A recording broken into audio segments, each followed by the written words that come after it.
Reporte 100. Rodrigo Meléndez, le agradezco mucho que nos tome esta llamada. Buenos días, ¿cómo está? Buenos días, Juan Carlos.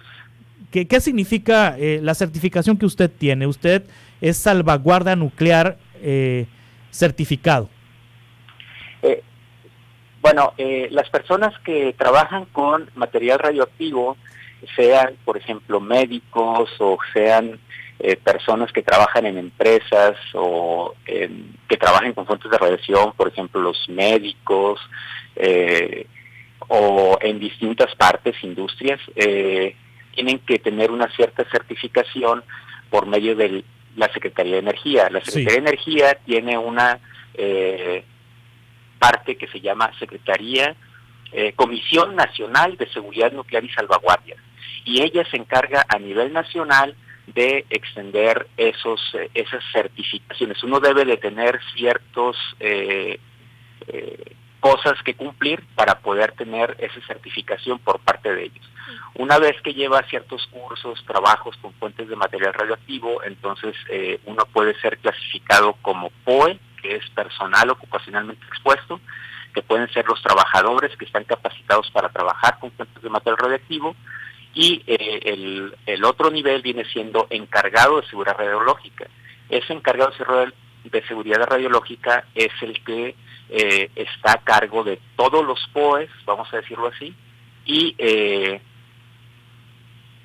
encargados de distintos, por ejemplo, fuentes de material radioactivo, que está enlazado directamente con la Comisión Nacional de Seguridad Nuclear y Salvaguardia. Sí, ahora Rodrigo Meléndez Amavisca, investigador de la Universidad de Sonora, ¿esto que se robaron, qué es? La fuente que está reportada ahí es una fuente, en este caso de iridio 192, es una fuente que en principio es una fuente de radiación beta y gamma, emite radiación beta y emite radiación gamma, y en ese sentido ellos utilizan esta empresa en general que se puede utilizar para distintos tipos de trabajos o de investigación, el iridio 192. Ellos en principio se utiliza para hacer radiografía, por ejemplo, ¿no? Así como a nosotros el equipo de rayos X nos muestra los huesos. En este caso, una de las aplicaciones que puede tener es el hecho de meter la fuente, por ejemplo, y ver el sellado, por ejemplo, de la tubería de un gasoducto, ¿no? Para evitar de que se salga el gas, por ejemplo, y que esté bien soldado, uno puede meter esa fuente de radiación, ver la soldadura que está perfectamente sellada y que no haya fuga de gas, por ejemplo, ¿no? Sí. Entre otras aplicaciones.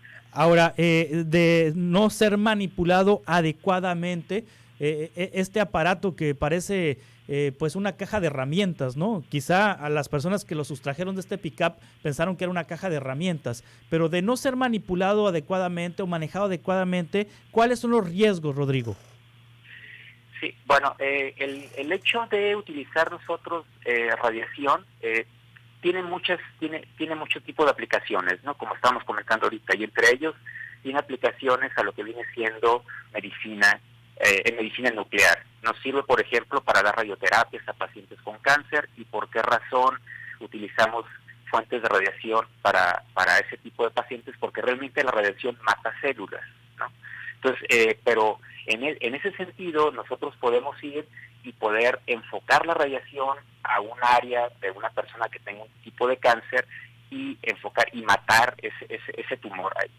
Bueno, la radiación hace exactamente lo mismo independientemente de dónde esté localizado. Por esa razón es importante que este equipo, que tiene una actividad bastante grande, ¿no? Tiene un cierto blindaje para poder transportarlo, pero obviamente si uno se acerca y las personas que trabajan con fuentes de radiación, como por ejemplo los trabajadores, ellos tienen unos dosímetros, le llaman. Esos dosímetros le dicen qué tanta dosis de radiación han recibido por estar trabajando con ellos y se mantienen dentro de un cierto límite. Si yo me paso de esos límites o yo extraigo, por ejemplo, esa fuente y le quito el blindaje para poder verlo, entonces el nivel de radiación que yo voy a recibir va a ser mucho más grande, y por lo tanto la afectación en salud pues va a tener un mayor impacto. Sí, ¿qué puede pasar en un ser humano si se está expuesto a estas radiaciones, Rodrigo? Si yo tomo, por ejemplo, ese tipo de fuente que no esté blindada, vamos a decirlo así, y lo agarro con mis manos, eso me generaría, por ejemplo, inicialmente yo lo que vería serían quemaduras. Sí. Quemaduras de forma interna, ¿no? O sea, porque la radiación me atraviesa completamente, entonces realmente lo que estoy haciendo es que estoy matando células, pero a nivel interno, y después entonces voy a ver que, mis células mueren, empiezan a descomponerse, y por lo tanto es una quemadura, ¿no?, intensa. Y ese es como a primer contacto, vamos a decirlo así, pero si yo, ese nivel de radiación puede ser de que sea un poco más, que esté un poco más lejos de la fuente de radiación, entonces lo que va a ocurrir es que puede tener efectos, la radiación va a tener efectos en las células que se reproducen más rápido.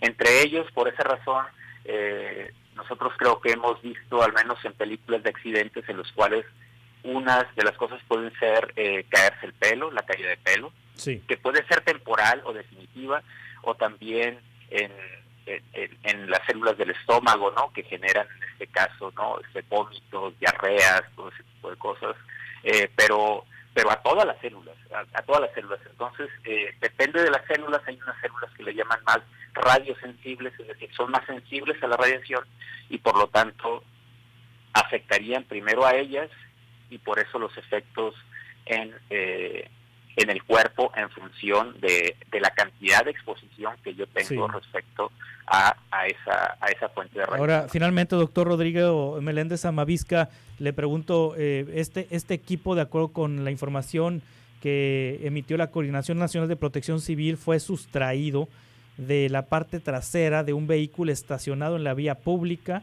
en Ciudad Obregón. Si es un equipo tan delicado, ¿hay alguna irregularidad en dejarlo ahí atrás de un vehículo? No sé si sea un pick-up, pero bueno, se menciona que estaba atrás en la caja de un pick-up en la vía pública y cualquier persona pudiera tomarlo. Es decir, ¿el manejo del equipo no requiere algún protocolo que evite una situación de este tipo? ¿Incurre la empresa en alguna responsabilidad? Bueno, en principio, ahorita comentaba que la Comisión Nacional de Seguridad Nuclear y Salvaguardias es la que se encarga de reglamentar todas, ¿no?, a las personas, empresas que trabajan con fuentes de radiación.